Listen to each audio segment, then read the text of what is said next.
हाँ, मु doctor Sini Venugopal, chief fertility consultant, Genix fertility care, Bhubaneswar. आज जो आम क्लिनिक तरफ आम गोटे ब्लड डोनेशन कैंप ऑर्गेनाइज करिछि जो थी कि आमको रेड क्रॉस सोसाइटी रो कोऑपरेशन आउ तांको गाइडेंस रे ही एटा हमें अरेंज करके ऑर्गेनाइज करि पारुछि आज।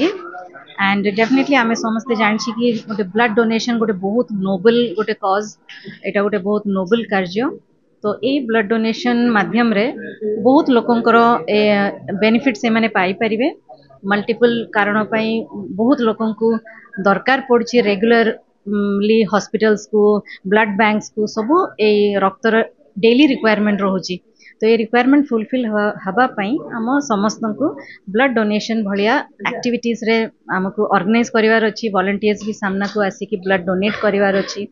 एंड डेफिनेटली ब्लड डोनेट करिले कहार भी हेल्थ ऊपर किछि गोटे नेगेटिव इंपैक्ट डेफिनेटली हबनी। एंड डेफिनेटली आमे हेल्दी वॉलंटियर्स को स्क्रीन आउट करिकि ही एटा ब्लड डोनेशन अरेंज करूछि। ताले हेल्दी लोक गोटे ब्लड डोनेट करिले तांको किछि भी नेगेटिव हेल्थ इंपैक्ट्स हबनी।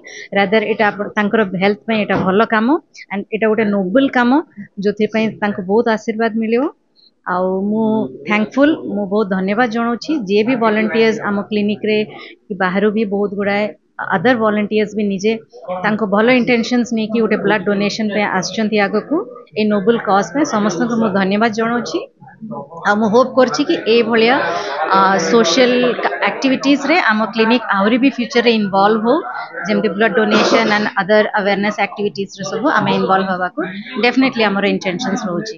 आज भुवनेश्वर खारबल नगर स्थित जेनिक्स मैटरनिटी केयर सेंटर जो अच्छी तार जो डॉक्टर अच्छी सिनी वेणुगोपाल मोर सांग के वेणुगोपाल धर्मपत्नी अच्छा से निजे डॉक्टर अच्छा। ये क्लिनिक बहुत दिन धरिकी चालू रही। प्रत्येक वर्ष भली वर्ष महत्व दान रक्तदान शिविर आयोजित करा जायछि। विशेष भाव में कर्मचारी माने जो माने अछंती से माने एवं पड़ोशी सहयोगी जो माने अछंती वॉलंटियर से माने सब आज ये रक्तदान करुछंती। एवं विशेष भाव में आम जानी गोटे रक्तदान जी करुच्ची ता बदल में 3-4 जनकर जीवन बंचुची। एवं रक्तदान करवा आम देहपाई कि गोटे बहुत सुस्थ कथा अच्छी। आम प्रत्येक वर्ष 2-3 थर ब्लड दे पारिबा। या द्वारा देले हम ब्लड सर्कुलेशन टा बॉडी भितर बहुत मजबूत आसे।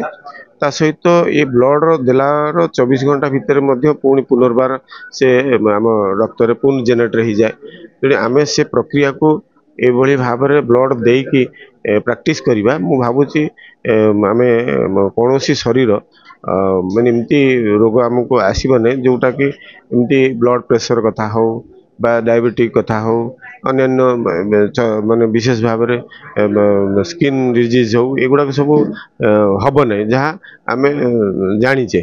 तेणु रक्तदान करिले आम बॉडी भी सुस्थ रहा मानसिक स्तर में आम सुस्थ रे आम गोटे सेवा मोर गोटे ब्लडटा जा 3-4 जन को सेवा जोगे पाइला बा 3-4 जनकर जीवन बंचे पाइला ये मानसिकता रही आवश्यकता अच्छी। आजिका दिन में समस्ते ये कथाटा कर आवश्यकता अच्छी कहीं प्रचुर मात्रा रे आमर ब्लड आवश्यकता पड़ुची। तेणु आम जब ब्लड दबा ताले निश्चित रूपे से आवश्यकता को पूरण कर परिबा। तेणु मु भावुची जेनेक्स से गोटे बहुत महत्व कार्य आज करिछि एवं प्रत्येक वर्ष भली ब्लड डोनेशन कैंप करुच्ची। आज से जो महत्व कार्य कर निश्चित रूपे धन्यवाद पात्र जेनेक्स मैटरनिटी केयर सेंटर को मुझे धन्यवाद देवी। एवं जो डॉक्टर जी अच्छा मालिक अच्छा क्लिनिक केयर सेंटर सिनी वेणुगोपाल अशेष अशेष धन्यवाद देवी।